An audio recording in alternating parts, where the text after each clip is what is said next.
సామెతల గ్రంథం 15వ అధ్యాయం 19వ వచనం చూసుకున్నట్లయితే చదువుతారా? సోమరి మార్గము ముళ్ళ కంచె, యథార్థవంతుల త్రోవ రాజమార్గము. హల్లెలూయా, హల్లెలూయా. తీసారండి అందరూ? సామెతల గ్రంథం 15వ అధ్యాయం 19వ వచనం ఏమన్నారంటే ఇక్కడ సోమరి మార్గము ముళ్ళ కంచె, యథార్థవంతుల త్రోవ రాజమార్గం అంట. చూడండి, యేసుప్రభువు వారు చెప్పిన మాట ఏంటంటే అద్భుతమైన మాట. యథార్థవంతుల త్రోవ రాజమార్గం అంట. మనం రాజమార్గంలో ఉండాలి అంటే మొదటిగా ఎలా ఉండాలి? అక్కడే ఉంది మాట, యథార్థవంతులుగా ఉండాలి. అక్కడే ఉంది కదా మాట, సమాధానం అక్కడే ఉంది. మన రాజమార్గంలో ఉండాలి అంటే యథార్థవంతులుగా ఉండాలి అన్నమాట.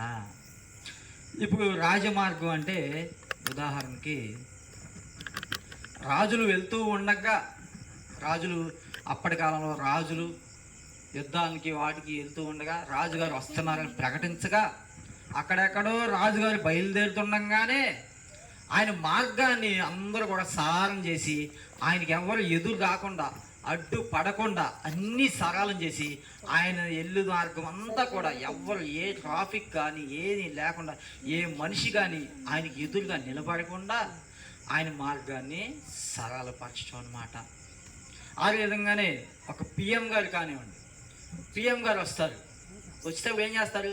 100 మంది పోలీసులు, 100 మంది సెక్యూరిటీ, 100 మంది జనాభా, పార్టీ వాళ్ళని పిఎం గారు వస్తున్నప్పుడు అనేకమైన కార్లు వస్తాయి. ఎక్కడికక్కడే ఫోన్తోనే ముందుగానే పిఎం గారు ఇక్కడ బయలుదేరారు, అందరూ అలర్ట్గా ఉండాలి అని చెప్పి పోలీసుకి సిగ్నల్ దగ్గర అందరూ కూడా అలర్ట్గా ఉండిపోయి పిఎం గారు ఇదిగో ఇప్పుడే దాటింది, మమ్మల్ని దాటారు, వచ్చేస్తున్నారు, నెక్స్ట్ అని చెప్పి రోడ్డు మార్గం అంతా సరళపరుస్తారు. ఆ చుట్టుపక్కల మనల్ని కనీసం వాళ్ళు ఇంకా ఇష్టగా చూడండి రోడ్డు పక్కన. ఎందుకని ఆయనకంత ఆ ప్రత్యేకత? పిఎం గారు కనపట్టి ఆయన మన దేశానికి ప్రధానమంత్రి కాబట్టి ఆయనకి ఆ ఘనత. సీఎం గారే వెళ్తున్నారండి, సీఎం గారే వెళ్తున్నారు. మరి ఆయన ఇదిగో సీఎం గారు వస్తున్నారు, ఇప్పుడు మనల్ని ఏం చేస్తారు?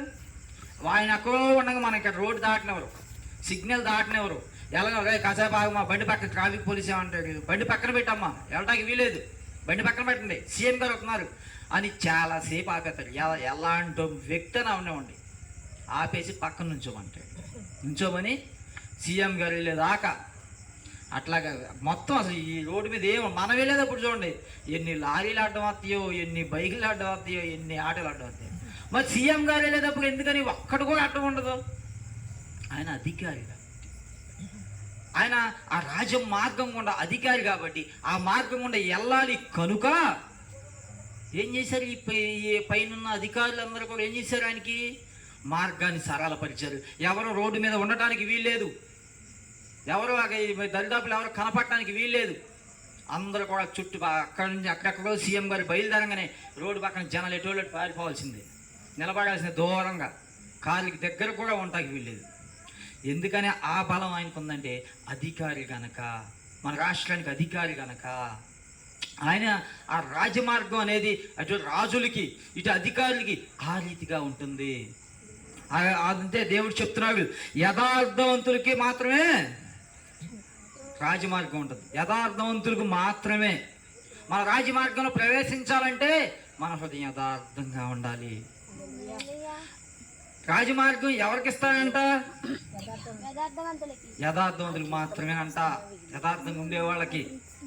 చాలామంది అంటుంటా ఉంటారు, మనం ఈ లోకంలో యథార్థంగా ఉంటే బతకలేము, జీవించలేము, యథార్థంగా ఉండకూడదు. యథార్థంగా ఉండాలంటే ప్రతిదీ హృదయంలో నుంచి స్ట్రైట్గా చెప్పాలి, ముక్కు సూటి సమాధానం చెప్పాలి, నిజాయితీగా ఉండాలి, నీతిగా ఉండాలి, నీతిగా బ్రతకాలి. అలా బ్రతకాలి అంటే యథార్థంగా ఉండాలి. మరి చాలామంది వాళ్ళ హృదయాలు అనుకుంటారు, అరే నీతికి రోజులు లేవురా, నీతికి రోజులు లేవు. అందుకని నేను నీతిగా వెళ్ళను, నీతిమంతుడిలాగా ఉండను. నేను చేయాల్సిన చెత్త పనులన్నీ చేసుకుంటూ వెళ్ళిపోతాను. కొంతమందికి మనం ఉదాహరణ కొట్టుకి వెళ్ళాం అనుకోండి, ఆ కొట్టోడు మర్చిపోయి ఒక 10 రూపాయలు ఆడుకొని మనకి 100 ఇచ్చామనుకోండి, 90 రూపాయలు మనకి చిల్లర వాళ్ళు వాడు.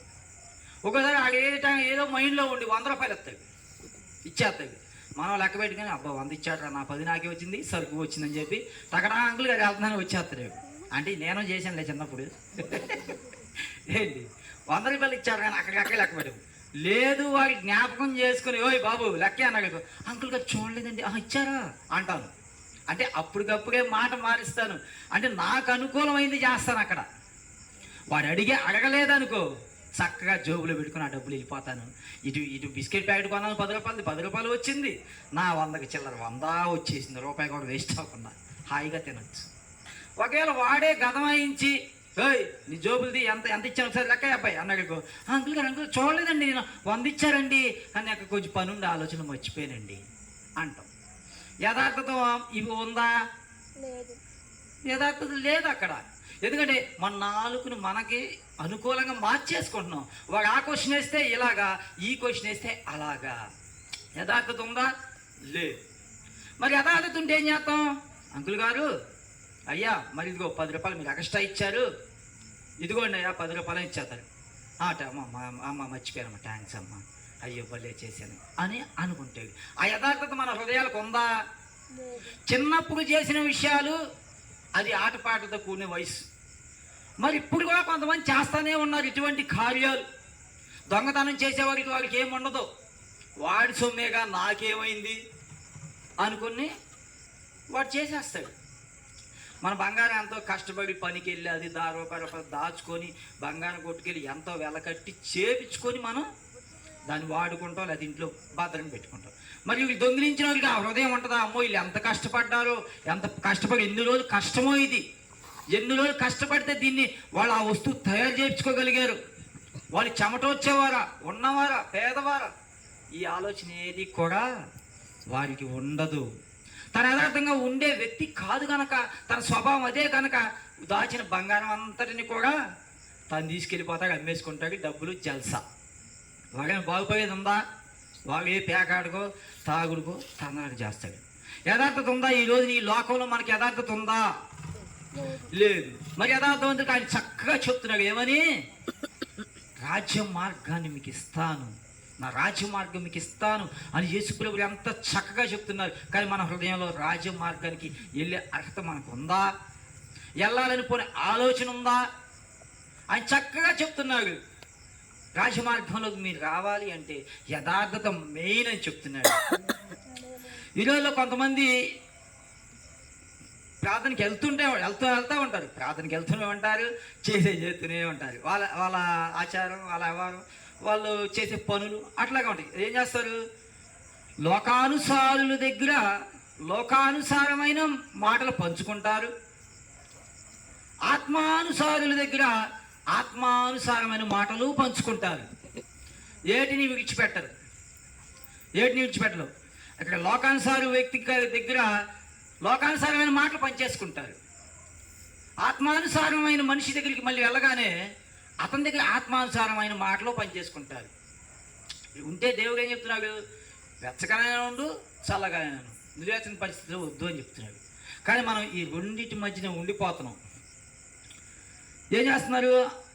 చాలామంది ఆదివారం ఒక్కరోజు మాత్రం మందిరానికి వచ్చి దేవుణ్ణి గణపరుస్తున్నారు. సోమవారం నుండి శనివారం వరకు లోకంలోని విషయాల్ని, లోకాన్ని గణపరుస్తున్నారు, లోకాన్ని ప్రత్యేకపరుస్తున్నారు. సోమవారం నుండి శనివారం వరకు చేసే పని ఇదేనండి. ఒక ఆదివారం మాత్రం ఆయన నామాన్ని గణపరచాలి, వెళ్ళకపోతే ఆయన ఫీల్ అవుతాడు, ఏసై ఫీల్ అవుతాడు. వస్తున్నారు అంతే. మా జీవితాలు బాగుపడాలని, మా జీవితాలు కట్టుకోవాలని రావట్లేదు, ఏసై ఫీల్ అవుతాడు ఆయన వెళ్ళపోతే అని వస్తున్నారు. చాలా వరకు చాలా సందర్భాలు చాలా చర్చిల్లో అలవాటు అయిపోతుంది ఈ యొక్క పద్ధతి. అది దాన్ని చెప్తున్నాం. ఆత్మ సంబంధులుగా ఉంటూనే ఉంటున్నారు, మందిరాలకు వస్తున్నారు, ఆత్మ సంబంధమైన విషయాలు ఆత్మ సంబంధులతో మాట్లాడుతున్నారు. లోకానుసారమైన మాటలు లోకానుసారమైన వ్యక్తుల దగ్గర విత్తుతున్నారు. అంటే మనిషి ఎలా ఉన్నాడంటే ఆ సందర్భం వచ్చినప్పుడు ఆ మాట, ఈ సందర్భం వచ్చినప్పుడు ఈ మాట. ఇందా కొట్టికాడికి వెళ్ళాను చూసారా, ఆ మాటలాగే. వాడు చూస్తే ఒకలాగా, చూడపోతే ఒకలాగా. వాడు మనం గద్దించి 100 ఇచ్చానా 90 ఇచ్చానా అడిగితే ఒకలాగా, ఇలా ఒకలాగా. అయితే అపవాది గారు ఏం చేస్తాడు, మనం ఏం చేస్తామంటే, మనం దేవుడిని ఎదిగాక, దేవుడిని నడవడానికి నడిచాక, దేవుడిని ఎదిగిన తర్వాత మనం అనుకుంటాం రాజమార్గంలో మనం కూడా వెళ్ళాలి, ఆయన నామానికి వెళ్ళాలంటే మరి శ్రమల మార్గం గుండా మనం వెళ్ళాలంట కదా, శ్రమల మార్గం గుండా వెళ్ళాలని చెప్పి మనం కొంచెం ఆలోచన చేసుకుంటాం. ఎప్పుడైతే ఈ ఆలోచన మన హృదయంలో తట్టిందో అపవాది గారు వెంటనే ఉంటాడు, మన పక్కన పడేయటానికి వాడు పక్కనే ఉంటాడు. ఓహో నువ్వు రాజమార్గంలో వెళ్తావా, చూసుకో నిన్నే మార్గంలో నడిపిస్తాను అని సవాల్ చేస్తాడు వాడు. రాజమార్గంలో మనల్ని వెళ్ళనివ్వడు, వెంటనే వాడు ప్లాన్ చేసేసుకుంటాడు రాజమార్గంలో వెళ్ళకుండా. ఏం ప్లాన్ చేస్తాడంట వాడు, అపవాది గారు ఏం చేస్తున్నాడు, మా ఊళ్ళో అందరూ కరోనా టైంలో అందరూ అప్పుడు ముందు అమ్మేవాళ్ళు, అందరూ కూడా ముందు బాగా విపరీతంగా ముందు అమ్మేవాళ్ళు బాగా. అప్పుడు కరోనా టైంలో ముందు బ్లాక్లో అంటే ఎక్కువ రేటు, బాగా ఎక్కువ రేటు, వాళ్ళందరూ అమ్ముతున్నారు, ముందు అమ్ముతున్నారు, బాగా ముందు అమ్మేసేస్తున్నారు. నా హృదయానికి కూడా తడుతుంది. అయితే అప్పుడు నేను వాక్యంలో తక్కువ బలపడ్డా. ముందు అమ్ముతున్నారు మా ఊళ్ళో చాలామంది, ఎవరు చూసినా తెచ్చేసుకుంటాం, తెలంగాణ ముందని తెచ్చేసుకుంటాం, 100 రూపాయలది 150కి అమ్మటం, 200కి అమ్మటం ఇష్టం. అలాంటి రోజుకి ఒక 50 అమ్మాననుకో నేను 5-6 వేలు సంపాదించేస్తా ఇంటికాడ కూర్చొని, ఏ పని లేకోకుండా. అలాంటి పరిస్థితుల్లో ఆ వాక్యం తెలుసు మరి నాకు, అయినా కానీ నా బుర్రలో పురుగు తిప్పేసాడు అపవాది గారు. అరే వాడి దగ్గర 10,000 ఖర్చు పెట్టే కెపాసిటీ ఉంది, 10,000 సరుకు మాత్రం వాడు అమ్మగలుగుతున్నాడు, మరి నీ దగ్గర 1,00,000 రూపాయలు పెట్టే కెపాసిటీ ఉంది కదా, నువ్వు అమ్మొచ్చు కదా, నువ్వు అమ్మితే నీకు బోల్డ్ డబ్బు వచ్చింది కదా అని అపవాది గారు నాకు ప్రేరేపణ పెట్టాడు. ప్రేరేపణ పెట్టేశాడు, వెంటనే ఆ పరిస్థితిని కలుగు చేశాడు. అప్పుడు అనిపించింది, 2-3 వచ్చి అంటారు కదా, అరే నీ దగ్గర డబ్బులు ఉన్నాయిగా పెట్టుకొని నువ్వే అమ్ముకోవచ్చుగా, వాడెవడో అమ్ముతాడు, ఎంతమంది అమ్ముతున్నారు అని నన్ను అపవాది రూపంలో వాళ్ళు వచ్చి అడుగుతున్నారు. అప్పుడు నాకు అనిపించింది 10,000 సరుకు అమ్మేవాడు వాళ్ళే బీభత్సంగా రెస్ట్ లేకుండా అమ్మేస్తున్నాడు, మరి నేను 1,00,000 రూపాయలు పెట్టి ఆ సరుకు కొనుక్కోలే సత్తా ఉంది. ఆ 1,00,000 రూపాయలు పెట్టి సరుకు కొనుక్కుంటే నాకు బోల్డ్ డబ్బు, రోజుకి 5,000 ఎటు కాదన్నా పాపం. కానీ అప్పుడు దేవుడు నాకు జ్ఞాపకం చేసిన మాట ఏంటి, నానా నా మార్గం ఏంటి తెలుసుగా నీకు, నా మార్గము రాజమార్గము, నువ్వు ఆ మార్గాన్ని ఎంచుకుంటావా, ఆడి మార్గం ఎంచుకుంటావా, నీకు నేను కావాలా వాడు కావాలా, నా మార్గం రాజమార్గం నీకు తెలియదా, నా మార్గంలో కూడా నీవు రావా, అయితే నీవే ఆలోచన చేసుకో అన్నాడు. వెంటనే అనుకున్నా, ప్రభువా మనం సేవకు జీవితాన్ని సమర్పించుకున్నాము, సేవ చేయాలి, సేవకే మన జీవితం, సేవ కొరకు మనం ఉన్నాం, దేవుడు నన్ను ప్రత్యేకపరిచి నన్ను సేవ కోసం పిలుచుకున్నాడు కదా, మరి ఇలాంటప్పుడు వీరు ఈ ఆలోచన ఇచ్చాడంటే అపవాది గారు, అయ్యో అయితే ఇది తప్పు, ఈ మార్గానికి మనం వెళ్ళకూడదు. లేకపోతే అపవాది గారి మైండ్ సెట్ నాకు వచ్చుంటే నేను అమ్మేసుకునేవాడిని, ఆ బాటిల్స్ అమ్ముకునేవాడిని, నాకు మంచి పేరు వచ్చేసేది, నాకు మంచి చక్కనని పేరు వచ్చేది. సేవకుడు పోయేది, ముందు సేవకుడు అయిపోయేది నా పేరు. ఏం చేస్తారు, అర్ధరాత్రి కూడా ఫోన్ చేస్తారు, బాబు మాకు కావాలి బాబు బాటిల్ ఇవ్వ అని ఫోన్ చేస్తారు. అంతగా అపవాది వాడు కూడా ఎప్పుడు మనం పడేయటాకే ట్రై చేస్తాడు. నిత్యం వాడు పని అదే, వాడు పూనుకునే పని అదే, వాడి ప్రయత్నం అదే. ఈ దినాన మనం కూడా వాక్యం తెలిసిన మనమందరం కూడా రాజ మార్గంలో వెళ్ళటానికి ట్రై చేసినప్పటికీ కూడా ఏదో రూపాన వాక్యం బైబిల్ చదువుదాం అని చెప్పి బైబిల్ తీయగానే ఏమంటారు, మన ఇంట్లో అమ్మే ఉన్నారు, కాసేపు అమ్మ కాసేపు బైబిల్ చదువుకున్నవి, కూర పై మీద పాకిపోతుంది చూడ, మాగాసం కావట్లేదు నీకు వెళ్ళు ఆ కూర తిప్పు అంటారు. ఈలోపు ఈ పిల్లకి శ్రద్ధపోతుంది, కూర మాగిపోతుంది కదా, అది చూసుకుంటుంది బైబిల్ మీద ధ్యాసపోతుంది. లేదు ఇంట్లో పిల్లలు చదువుకుంటున్నాడు అనుకో, అదే కొట్టుకాడికి వెళ్ళావు ఎత్తుగారా అని చెప్పి మన పేరెంట్స్ చెప్తారు. ఆ బైబిల్ కొన్న ప్రాధాన్యత, తను తీసింది స్కూల్ పుస్తకాలు కాదు, మధ్యలో వదిలేసి వెళ్ళడానికి దైవికమైన సంబంధమైన వాక్యము, ఆ వాక్యం మధ్యలోంచి తల్లిదండ్రులు గ్రహించి, అమ్మో మా బాబు వాక్యం చదువుకుంటున్నాడు శుభ్రంగా, సర్లే ఆ కొట్టుకాడికి ఏదో నేనే వెళ్దాంలే, ఎలా మన ఊళ్ళో ఉంటాయి కదా చిన్న చిన్న కొట్లు, ఆ కొట్టుకాడికి ఏదో మనం వెళ్ళి తెచ్చుకుందాంలే అని శ్రద్ధ వహిస్తే ఈ చదువుతున్న ఈ బిడ్డ రాజమార్గానికి అర్హుడవుతాడు. లేదా నువ్వు మధ్యలో ఆపితే అంత శ్రద్ధ కలిగి వాడు చదువుతూ ఉండగా నీవు ఆపేసి లేదు ఆ కొట్టుకాడికి వెళ్ళాలంటే వాడి మైండ్ ఎడి తిరిగిద్ది, కొట్టుకాడికి వెళ్ళిపోద్ది. తాను చదువుకుంటూ ఉండగా మనమే జ్ఞానం కలిగి మా బిడ్డ చక్కగా చదువుకుంటున్నాడు ఎందుకులే దేవుడి మాటలుగా అని మనమే వాడిని ఎంకరేజ్ చేస్తే రాజమార్గానికి అర్హుడవుతాడు. రాజమార్గానికి తప్పకుండా తను అర్హుడవుతాడు. మనమే ప్రోత్సహించిన వారు అవుతాం, వారిని ముందుకు తోసిన వారు అవుతాం. తల్లిదండ్రులుగా చేయాల్సిన పని అది. ఈ రోజున చాలామంది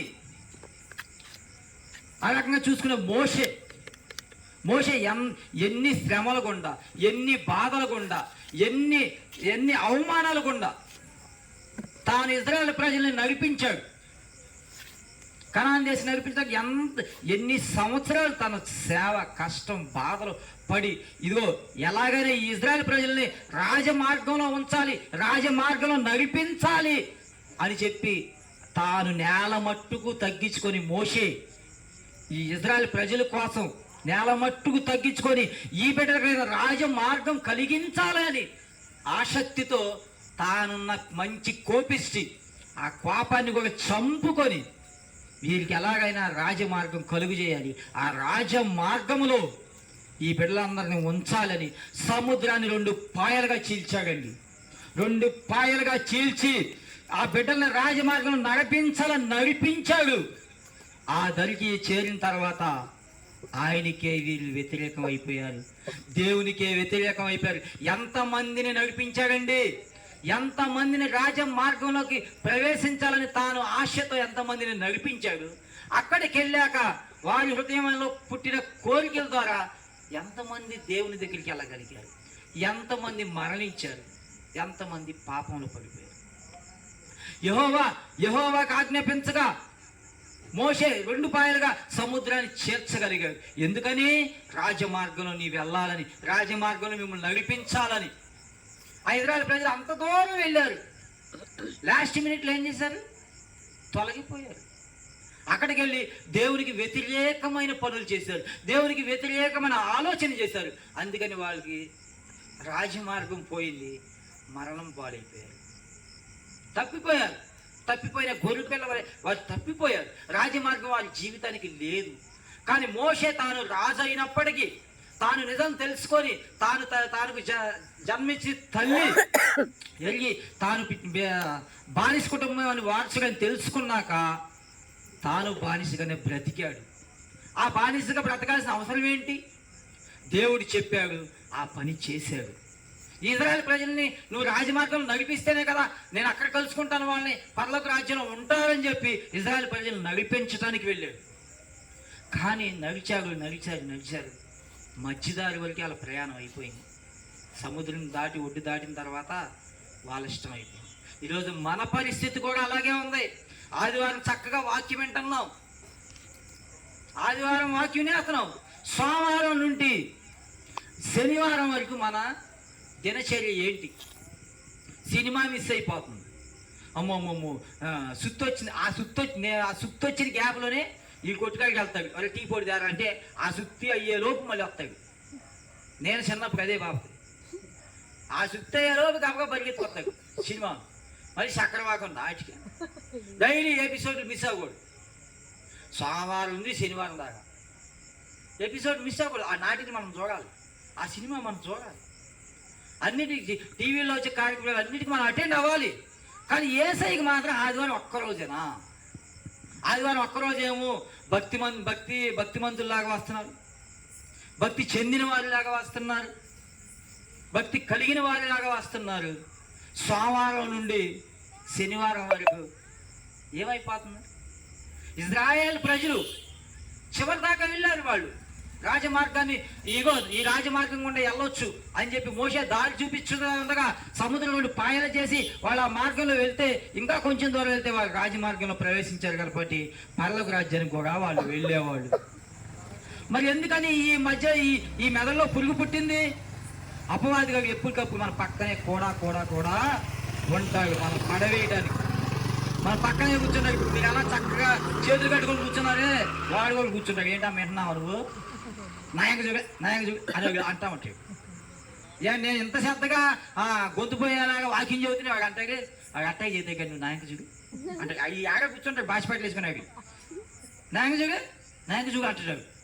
లేకపోతే నిద్రపో హాయిగా నేను జోలపాటు పాడుతా అంటాడు. హాయిగా నిద్రపో అంటాడు. ఇంటికి ఏడ వాక్యం ఉన్నంత సేపు నిద్రపోతాడు. ఇంటికి వెళ్ళగానే టీవీ పెట్టామా సొత్త కాసేపు అంటారు. ఎందుకని వాడికి తెలిసి ఉయ్యాలి అట్టయ్యాలు. అవి జాలపాట చిన్నప్పుడు అమ్మ నాన్న లాడి లాడి పడుకోమ్మ అంటారు కదా, అవి ఇక్కడ వేస్తాడు ఉయ్యాలి మనకి తెలియకుండా. పక్కనే కూర్చుంటాడు, నీకులాగే చేతులు కట్టుకుంటాడు. నాయక చూడు కాసేపు పడుకోమ్మా. ఆడు మా చాలా వినయవంతురాడు, చాలా వినయవంతురాడు. కాబట్టి ఆ పక్కనే ఉన్నాడు, చూసుకోండి మరి మీరు చూసుకోండి అమ్మా. అది కాబట్టి అంటే రాజ మార్గంలో మనం ప్రవేశించాలని దేవుడు ఎంతో ప్రయత్నం చేస్తున్నాడు. అయినప్పటికీ మనం ఆ రాజమార్గాన్ని వెతకట్లేదు. ఆ రాజమార్గం గుండా వెళ్తేనే నీకు పరలోక రాజ్యం. పరలోక రాజ్యంగా అంటే ఇక్కడ గుండు గ్యాస్ పట్టేది గుండె పోయి దమ్మని చచ్చిపోయి వేసాను నాకు పరలోక రాజ్యం జ్ఞాపకం చేసుకోయా అంటే సరిపోయిద్దా? కింద మాత్రం నువ్వు ఆయన జ్ఞాపకం చేసుకో, లాస్ట్లో గుండు పట్టేసి నువ్వు మాత్రం అయ్యా ఆ జ్ఞాపకం చేసుకోయా. ఇదేంటి రాజమార్గం ఎక్కడ ఎత్తుకుతున్నావు? రాజమార్గంలో కూడా నీవు ఎక్కడ ప్రవేశించగలుగుతున్నావు? సామెతలు 16 అయితే 17 వచ్చినాం. చెడుతనమును విడిచి నడుచుటయే యథార్థవంతులకు రాజమార్గము. హల్లెలూయా. చెడుతనము విడిచి నడుచుటయే యథార్థవంతులకు రాజమార్గము అంట. ప్రియులారా జ్ఞాపకం చేసుకోండి, చెడుతనమును విడిచిపెట్టి నడుచుకుంటేనే యథార్థవంతులుగా మనం ఉంటాము. రాజ్య మార్గం మనకి అప్పచెప్తాయని మన యేసు ప్రభువు వారు చెప్తున్నారు. ఆ రీతిగానే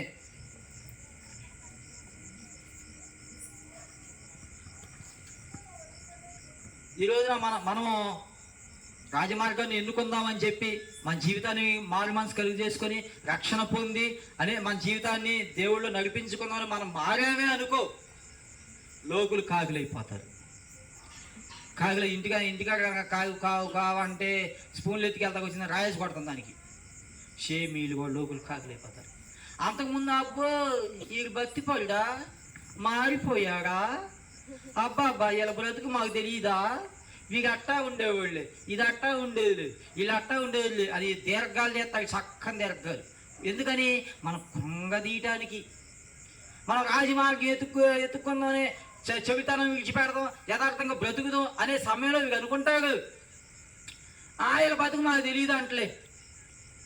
లెగితే వాడు బూతులు మాట్లాడేవాడు, లెగితే వాడు తాగేవాడు, లెగితే వీడు సిగరెట్లు తాగేవాడు, లెగితే వీళ్ళు గొడవలకి వెళ్ళేవాళ్ళు అని కృంగ తీసేస్తాడు అపవాది గారు. మనం ఏం చేస్తాం? ప్రభా నా పాత రోత జీవితాన్ని కలిగినందుకు నీకు వందనాలయ్యా, నీకు స్తుతులు ప్రభా, నీకు వందనాలు చెల్లించుకుంటున్నాను నాయన అని చెప్పి లోబడి దేవుని సన్నిధికి మనం వస్తే అపవాది గారు అంటాడు, ఆ సన్నిధికి వెళ్తున్నావుగా నువ్వు, ఏం జరిగింది నీకు అంటాడు. లోకులతో ఏమనిపిస్తాడు, అబ్బో వాళ్ళ బతుకు మాకు తెలుసులే, వాళ్ళ సంగతి మాకు తెలుసులే, వాళ్ళు ఎలా బతికారు మాకు తెలుసులే. దీర్ఘాలు బాగా తెస్తాడు. ఆ దీర్ఘాలే సగం మనం కుంగిపోతాం. ఆ దీర్ఘాలుగా సగం మనం కుంగిపోతాం. లోకులు కాకులైపోతారు, వెంటనే అయిపోతారు. ఎందుకంటే అప్పుడు దాకా లేని భక్తి ఇప్పుడు వచ్చేసిందా, ఎన్నాళ్ళు వీళ్ళు ఎలా బతికారు, వాళ్ళు అలా బతికారు అని అలాగను బతకనే ఒక అపవాది గాడు. యేసు ప్రభుని ఎవరు పట్టించారు?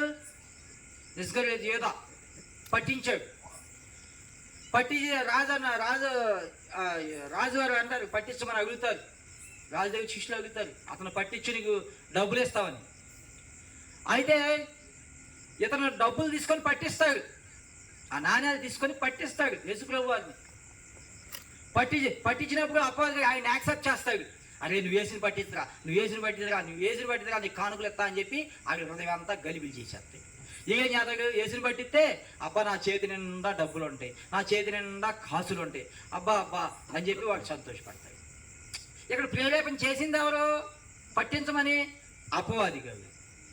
ఆరంగానే యేసు ప్రభు వారు పట్టించిన తర్వాత ఆయన మరణించిన తర్వాత అపవాది గారికి అంటది ఏమని తెలుసా, ఇవే డబ్బులు ఇచ్చాడు వాళ్ళ చేత, రాజుగారి చేత డబ్బులు ఇప్పించాడు.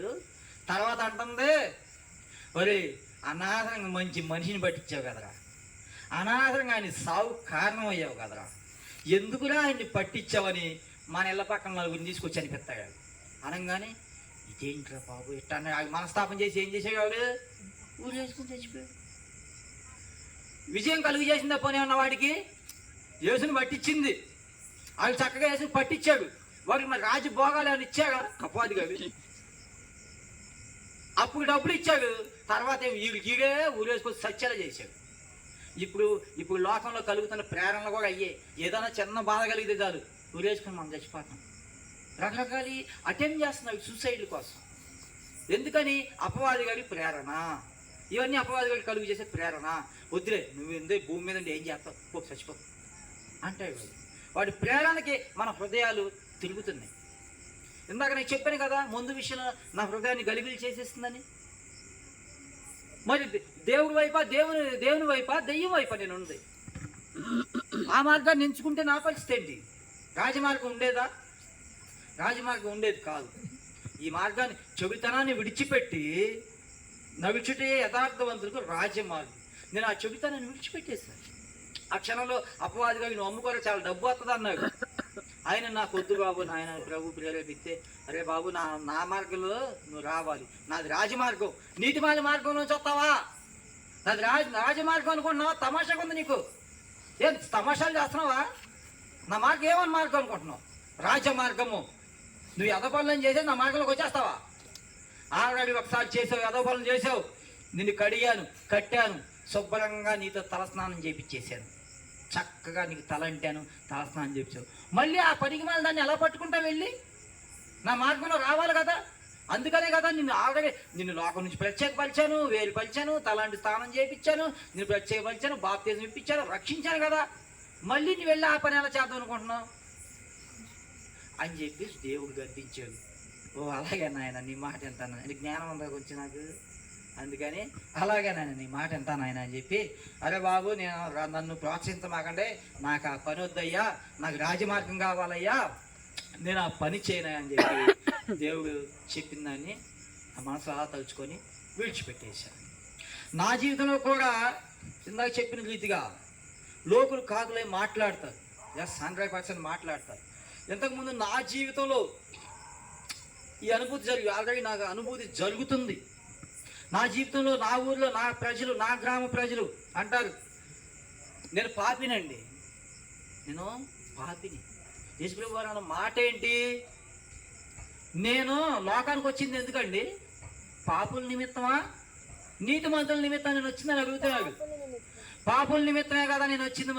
మరి పాపులను కట్టాలనే కదా నేను వచ్చింది. నీతిమంతులు నాకెందుకండి? నేను నీతిమంతుడిని అయితే నా కోసం యేసుప్రభు వారు ఇంటికి వచ్చేవారు కాదు. యేసుప్రభు వారు నా కోసం నీతిమంతుడిని అయితే నేను వచ్చేవాడు కాదు. నేను పాపిని కనుకే నా ఆధార్ కార్డు అడ్రస్ ఎదిగాడు, ఫస్ట్ చూసుకున్నాడు, డోర్ నెంబర్ ఎక్కడ నా ఇంటికి వచ్చాడు, తలుపు కొట్టాడు. ఏంటయ్యా అన్న, నీతో పని ఉంది, కాసేపు టైం ఇస్తావా మాట్లాడాలన్నాడు. ఇప్పుడు టైం లేదు ప్రభు, బిజీ అన్నాను. అనగానే మరి ఎప్పుడు ఖాళీగా ఉంటావు చెప్పు అన్నాడు. చెప్తారే ఎప్పుడో చూద్దామనే అన్న. సరే నేను చూశాడు వెళ్ళిపోయాడు. సరే నన్ను పెద్ద బలవంత పెట్టలా. ఈరోజు మన అల్ల చిల్లర పనులు, మన జీవితంలో ఉండే పనులు, మన ఎంజాయ్ మందే. వచ్చాడు పాప ఆయన ఏం చేస్తాడు, మరి మన ప్రత్యేకపరచాలి కదా. అనేది ప్రేమ ఉంది కాబట్టి నా ఆధార్ కార్డు ఎత్తుక్కున్నాడు, ఈ సేవలోకి వెళ్ళి తీసాడు, ఇంటికి వచ్చేసాడు, తలుపు కొట్టాడు. నానా నువ్వేనా లక్ష్మణరావు అంటే నువ్వేనా, నీదేనా డోర్ నెంబరు అన్నాడు. అవునయ్యా నేనే అన్న. పోస్ట్ మ్యాన్ లాగా వచ్చేసాడు చక్కగా. అవునా నేనే అన్న, నీతో మాట్లాడాలి, కొంచెం సమయం ఇస్తావు నాకు అన్నాడు. ఇప్పుడు కుదరదయ్యా బిజీ అన్న. అనగా మరి ఎప్పుడు ఖాళీ అంటావు అన్నాడు. నేను చెప్పలేనయ్యా అన్నాను. అవునా సరే అయితే మళ్ళీ వస్తాను. సరే ఈలోపు నువ్వు ఏదో ఒకటి ఆలోచించాను. ఆలోచించ బుర్ర మనకు లేదు, ఎందుకంటే మనం లోకంలో ఉన్నాం. మనకెందుకు రాజమార్గం? రాజమార్గంతో మనకేంటి పని? మన అల్లరి చిల్లరితో హ్యాపీగా మనం తిరగటం, ఎంజాయ్ చేయటం, ఇది మనకున్న. సరే అయినప్పటికీ ఆయన వచ్చేళ్ళాడు కదా మొదటగా. వీడు ఇంకా నాకు కబురు పెడతాడు, నేను వస్తాను వద్దాం అని ఆయన చూస్తున్నాడు. అయినా మరి నేనేం చేశాను, ఆయన చూడలేదు, ఆయన పిలవలేదు. ఆయన మనసు హృదయం ఆపుకోలేక ఆయన ఏం చేశాడు, మళ్ళీ వచ్చేసాడు, ఇంటికి వచ్చేసాడు. ఈసారి రేషన్ కార్డు తీసుకొచ్చాడు. నానా ఏంటి మొన్నసారి చెప్పి వెళ్ళాను కదా, మళ్ళీ ఏంటి నువ్వే నా గురించి ఆలోచించవా? నేను ప్రత్యేకపరచాలనే కదా, నేను సేవకునికి చేయాలనే కదా, నా దాసుడిగా నువ్వు ఉండాలనే కదా, నా సువార్త నువ్వు ప్రకటించాలనే కదా, నా కాడి నువ్వు మోయాలనే కదా నేను నీ కోసం వస్తున్నాను నానా అన్నాడు. అవునా ప్రభువా? అప్పుడు రెండోసారి వచ్చినప్పుడు జాలిగా అడిగాడు నన్ను. అప్పుడు నా మనసు కూడా అవునా ప్రభువా, అవునయ్యా అన్నాను. ఫస్ట్ సారి వచ్చినప్పుడు నాకు టైం లేదయ్యా సోతం అన్నాను. రెండోసారి వచ్చినప్పుడు అవునయ్యా అన్నాను. ఎందుకంటే అట్టికే రోజు నోటి చక్కగా పెట్టినట్టుగా నాన్న కన్నా బుజ్జి అంటున్నాడు. అప్పుడు నా మనసు ఏమనిపించింది, అవునా తండ్రి అని. ఆ జాలి కలిగిన మనసుకి, ఆ మాటలకి నా మనసుకు జాలి పడిపోయింది. అవునయ్యా అని. అప్పుడు దేవుడి వైపు తిరగాల్సి వచ్చింది. దేవుడిని వెతికాను, పట్టుకున్నాను. ఈరోజు మైకి పట్టుకున్నాను. చూసారా? అది ఆయన చూసారా అంత చక్కగా మీ అందరిది. మరి ఈ రోజున ఈ వాక్యం వినగలుగుతున్నారంటే, ఇక చక్కగా కూర్చొని వాక్య ధ్యానం చేయగలుగుతున్నారు, వాక్యం వినగలుగుతున్నారంటే మీ ఆధార్ కార్డులు కూడా పట్టుకుని ఆయన ఇంటికి వచ్చాడు, మా దగ్గరికి వచ్చాడు విజయవాడ.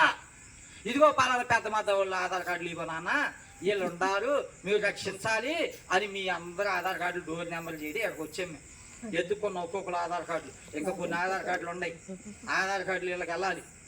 ప్రస్తుతానికి మీ ఆధార్ కార్డులు లభించినాయి మాకు. అదేనండి అది.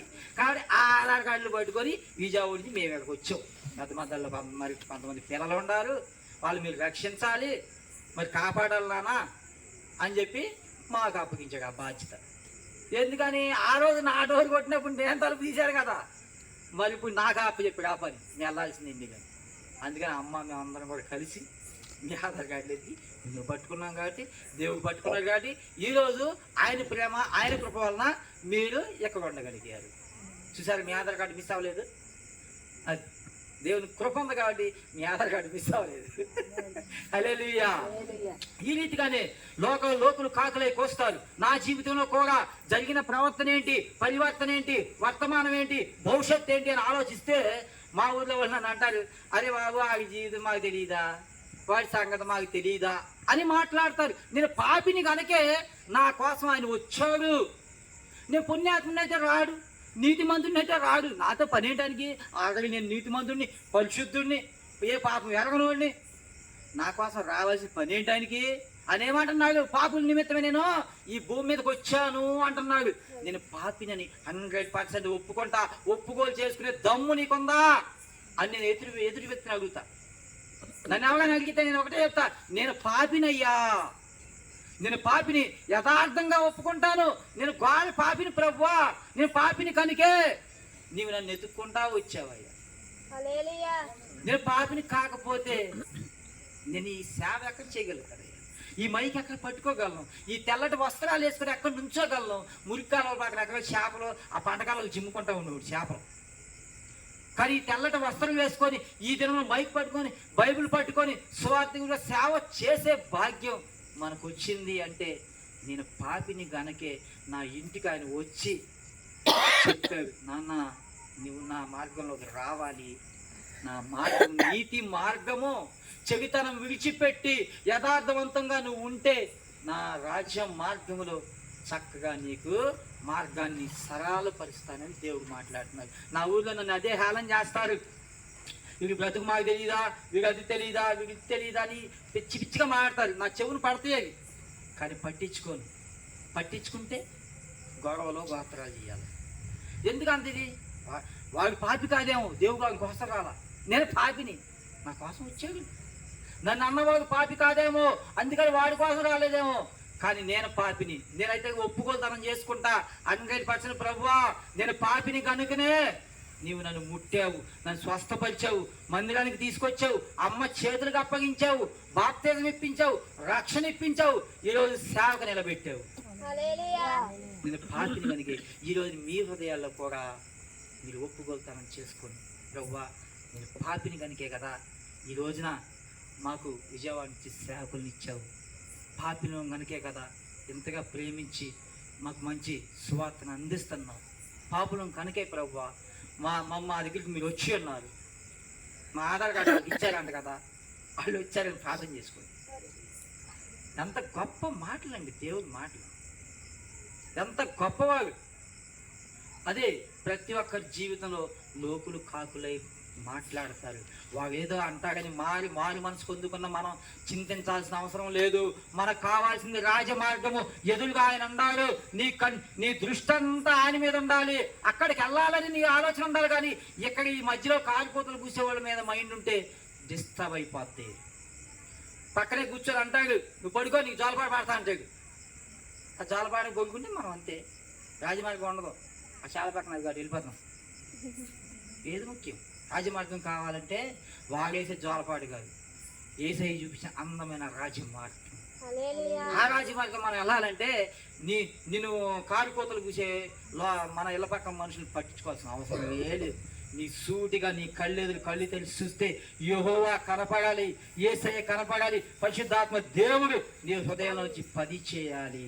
అప్పుడు రాజమార్గాన్ని అసలు నువ్వు వెతుకుతున్నావా? వెళ్ళాలని చూస్తున్నావా? ఉదాహరణ అక్కడ దాకా సిమెంట్ రోడ్ ఉంది, అక్కడ నుంచి మట్టి రోడ్ ఉంది. వానాకాలం వచ్చింది, మీరు ఆ రోడ్ ఎన్నుకుంటారా, మట్టి రోడ్ ఎన్నుకుంటారా? వర్షాకాలం ఏం చేస్తారు? బురదంటిది కదా, కాళ్ళ దాకా బురదంటిపోయి రోత మురికి నీళ్లు ఎర్రగా అయిపోతాయి. ఏం చేస్తారు? ఆ రోడ్లోకి వెళ్తారా, సిమెంట్ రోడ్లోకి వెళ్తారు? సిమెంట్ రోడ్డు ఎంచుకుంటారు కాబట్టి అది కూడా అది మురికి కాలువలాగా భావిస్తారు. ఆ ఎర్రమట్టి నీళ్లు అదంతా చెత్తగా అయిపోయి. కాబట్టి సిమెంట్ రోడ్డు మీద ఉంటే మీకు మట్టి అంటదు. కాబట్టి రాజమార్గంలో ఉన్నా కూడా మీ హృదయానికి మట్టి అంటదు.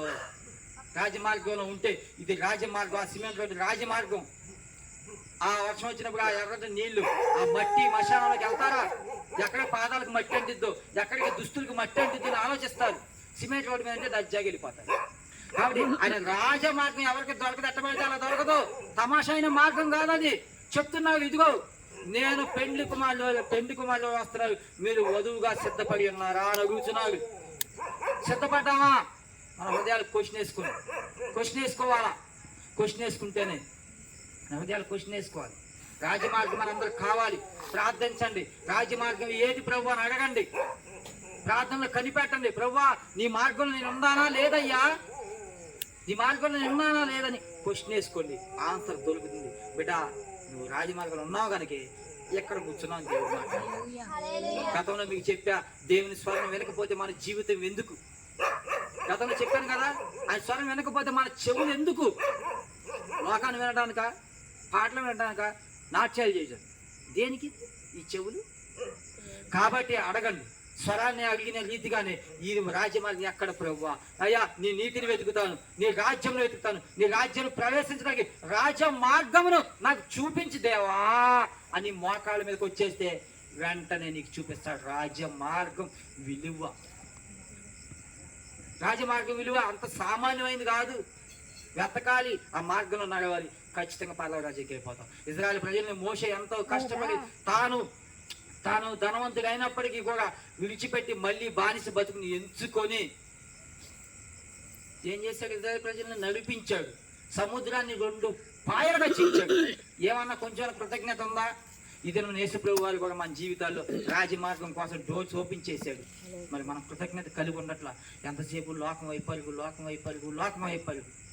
దేవుని రాజమార్గం వైపు పరుగులేదు. యథార్థవంతంగా ఉండాలి. మన మాట అవును అంటే అవును అనే ఉండాలి, కాదు అంటే కాదన్నట్టుగానే ఉండాలి. లోకానుసారుల దగ్గరికి వెళ్ళి లోకానుసారమైన మాటలు, ఆత్మానుసారుల దగ్గరికి వెళ్ళి ఆత్మానుసారమైన మాటలు, ఆత్మ సంబంధమైన మాటలు మాట్లాడితే అది కుయుక్తి కలిగిన మైండ్. అర్థమైందా? ఇక్కడ సేవకులు వచ్చారని చెప్పేసి అయ్యో అయ్యగారు అమ్మగారు అయ్యో అని ఆత్మ సంబంధమైన మాటలు మాట్లాడేసి అక్కడ ఏంటమ్మాయి చెప్పమ్మాయి ఇదే అది అని లోకమైన మాటలు కాసేపు మాట్లాడుకొని, ఇది కాదు యథార్థత ఉంటేనే ఆయన రాజమార్గం నీకు దొరుకుతుంది. రాజమార్గాన్ని చూపిస్తాడనమాట, రాజమార్గం చూపిస్తాడు. ఇదేమన్నా ఎందుకు అపవాది ప్రేరేపిస్తున్నాడు చనిపోవడానికి? మరి యేసు ప్రభువుని అప్పగించిన వాడు ఏమన్నా ధనాన్ని తీసుకుని ఉండగలిగాడా? ఎంతగా ప్రేరేపించిందో చూడండి ఒకసారి. ఆ క్వశ్చన్ ఆలోచించండి మీరే. యేసు ప్రభువుని పట్టించాడు, డబ్బు వచ్చింది, ఆనందంగా బతకాలి లేదా? వాళ్ళకి డబ్బు వచ్చిందో యేసు ప్రభు పట్టించినప్పుడు చక్కగా డబ్బు వచ్చింది, ఆ డబ్బుతో ఆనందం బతకాలి. బతుకుదానుకున్న టైంలో ఇదేం చేసాడు? నువ్వే కదా పట్టించావు, నువ్వే కదా అప్పగించావు, ఎందుకు రా నువ్వు పైసలు వెళ్ళి సూసైడ్ చేసుకున్నాడు. ఊరేసుకొని చచ్చిపోయాడు.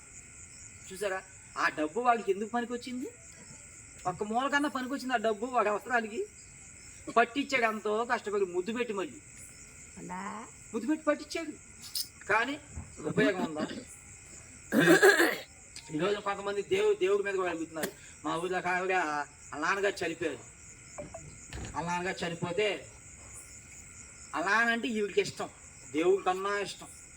చచ్చిపోయాడు వాళ్ళ నాన్న సగం గ్యాస్ వచ్చి చచ్చిపోతే, దేవుడు లేడు, ఏమీ లేదు, దేవుడు లేడు, ఇక దేవుడు లేడు, మా నాన్న తీసుకుపోయాడు, దేవుడు లేడు. మీ నాన్న పరిశుద్ధుడా?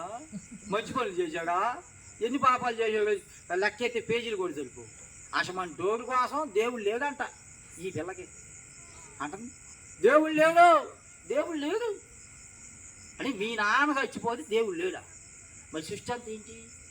దేవుని ఆ క్షణంలో దేవుడు లేదని తను ఏం చేస్తుంది? అలిగి దేవుని మందిరానికి అంతం మానేస్తుంది. ఇక దేవుడు లేదని చేశాడుగా, మా నాన్న ఎత్తుకుపోయాడుగా, మా నాన్న తీసుకుపోయాడుగా, ఇక దేవుడు లేడు అని చెప్పి మాట్లాడుతున్నారు కొంతమంది క్రైస్తవులు. దేవుడి మీద అలుగుతున్నారు. ఒక అంటావు, ఇద్దరు మోగు పిల్లల ఇద్దరి మధ్యన గొడవ అయింది. ఇద్దరు మోగు పిల్లల మధ్య గొడవ అయింది. భార్య అంటుంది, నేను బతకలేక నేను చచ్చిపోతాను, ఆ కాలంలో దూకుతాను, నేను వెళ్ళిపోతాను, నేను బతకనని చెప్పి భర్త మీద అలిగి వచ్చేస్తుంది.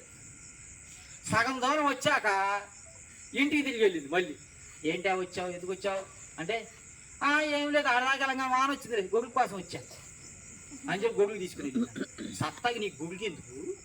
చచ్చిపోదాం అనుకున్నావు, ఈ గొడుగు ఎందుకు? మళ్ళీ ఇది సాక సత్తమని వెళ్ళావు కదా, గొడుగు ఎందుకు నీకు మధ్యలో? మళ్ళీ గొడుగు అడ్డం వచ్చిందంట. అంటే భర్త దగ్గర లోబడి ఏమండి ఏదో అరుచుకున్నాంలే, తప్పు అయిపోయిందండి, సారీ అనే మాట ఈగో అడ్డం వచ్చింది. అందుకే వర్షం వస్తుందండి, ఆడదాకా వెళ్ళంగానే గొడుగు కావాలని ఇంటికి వచ్చేయాలి అంది. చూసారా తెలివి చెప్పింది సమాధానం.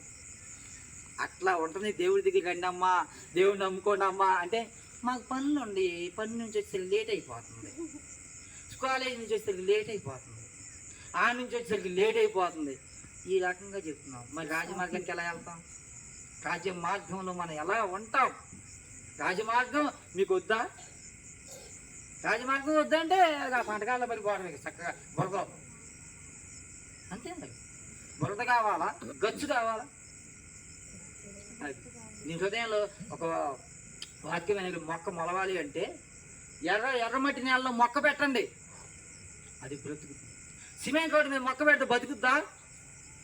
పెట్టగలుగుతారా? పోనీ తొమ్మి బతికిద్దా సిమెంట్ రోడ్లో? చక్క మట్టి నేలలో అయితే ఆ మొక్క ఎదుగుద్ది. మీ హృదయంలో కూడా అంతే, యథార్థంగా ఉండి మంచి మొక్క మీ హృదయంలో పెట్టుకుంటే చక్కగా వాక్యం అనే మొక్క అలా అలా అలా ఎదుగుతుంది. మీ ఎదుగుదల కారణం అవుతుంది, రాజ్య మార్గాన్ని చూపిస్తుంది. ఈ రాజ్య మార్గం గుండా మీరు నడుచుకుంటూ వెళ్తే యేసు ప్రభు వారు మీ చిన్నపిల్లలు అంటారు కదా, అమ్మ బిడ్డ దా దా దా దా 2 చేతులు చాపుతారే, అక్కడ ఆయన స్టడీగా నుంచి ఉంటారు రాజమార్గం ఎదురు. అమ్మ బిడ్డ వచ్చావా, దా దా దా చింతలు దా దా దా. అంతగా హత్తుకునే దేవుడు అండి మన దేవుడు, అంతగా ప్రేమించే దేవుడు అండి ఆయన. కాబట్టి ఆ రాజ్య మార్గంలో మనం ఉన్నామా లేదా అని క్వశ్చన్ వేసుకొని ప్రార్థన చేసుకోవాలి. రాజ్య మార్గంలో మనం ఉండినట్లుగా దేవుని సహాయాన్ని అడగాలి. అందరూ కూడా ఈ రాజమార్గం, ఇది అర్థమైందా? రాజమార్గం ఏంటంటే అర్థమైందా? క్లియర్గా అర్థమైందమ్మా? అందరికి అర్థమైందమ్మా? అందరూ రాజమార్గంలో ఉండాలని అందరూ ప్రార్థన చేయాలి. ఓకేనా? ఈ చిన్న మాటలు దేవుడు దీవించును గాక. ఆమేన్.